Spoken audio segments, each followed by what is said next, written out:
Hey everybody, it's Israel here. Thanks for jumping in on my next video. What I'm trying to do is talk about a esoteric belief system and how it's created a lot of value in my life, but how I actually feel that I discovered it from a different path.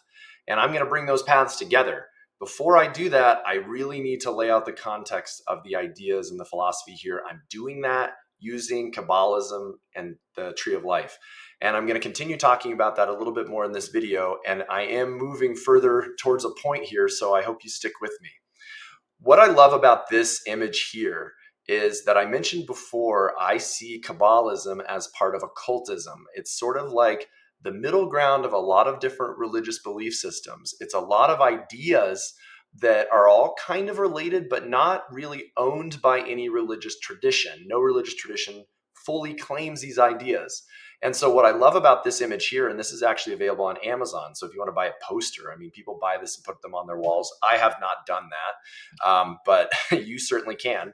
But what I love about this is that they're showing how this little system maps onto other systems of occultism. For example, over here, you can see the tarot. So if you've ever studied tarot cards, which I ended up studying as a means of enlightening myself and studying and learning about this system, what you'll find is that there's actually 22 cards in the what is it called? The major arcana. The minor arcana and the major arcana are the two parts of the tarot system, the tarot deck. There are 22 cards in the major arcana, and those 22 cards are represented here. So, you might think, oh, the tarot is this evil thing. Well, it's actually the origin of our 52 card deck. And the minor arcana is basically those 52 cards. And then the major arcana was just a pictorial version of that sat on top of it. My belief now is that it's actually a system for creating insight and knowledge for people and revealing spiritual truth to people who do not read, right? Like there was a time in history when a lot of people didn't read. So they created these pictorial images to try to expound knowledge and truth to people and help it kind of click in some kind of internal level to get more value out of the stories of the Bible and their own purpose and truth in the world. And so it's cool that like you see these this original Tree of Life, which I've mentioned a bunch of times, I'll keep mentioning, is connected by these are all letters of the alphabet. These are the pronunciations of the alphabet. Aleph and Beth are the first two letters, A and B, basically, of the Hebrew alphabet. But then they've mapped that into the tarot. The 22 cards of the major arcana map back to it. Pretty interesting, pretty interesting.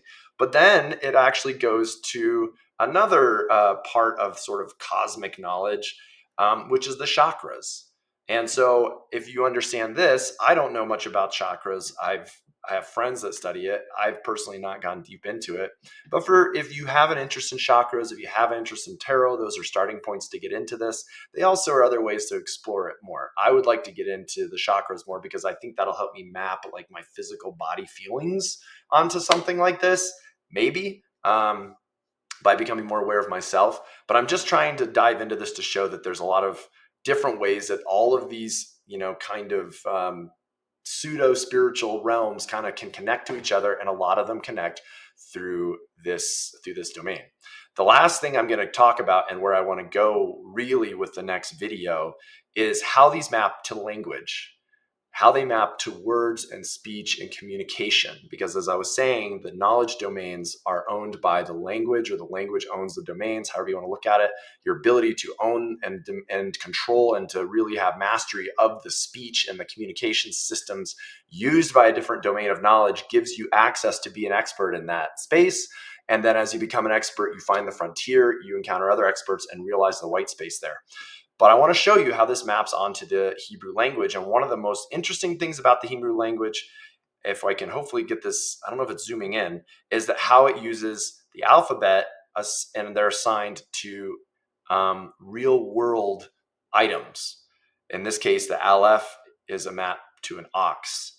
The Beth, which is the second character, is seen as a house. And if you look at these visuals, and I'm going to zoom in on that in the next video, I want to talk a little bit more about this, because we're going to need to accept that language on at least this Hebrew level is a mapping onto reality. Of course, we can say the word Beth or say the word house and mean house, but also the characters can contain knowledge inside of them at that level. And that's what I'm going to jump into in this next video.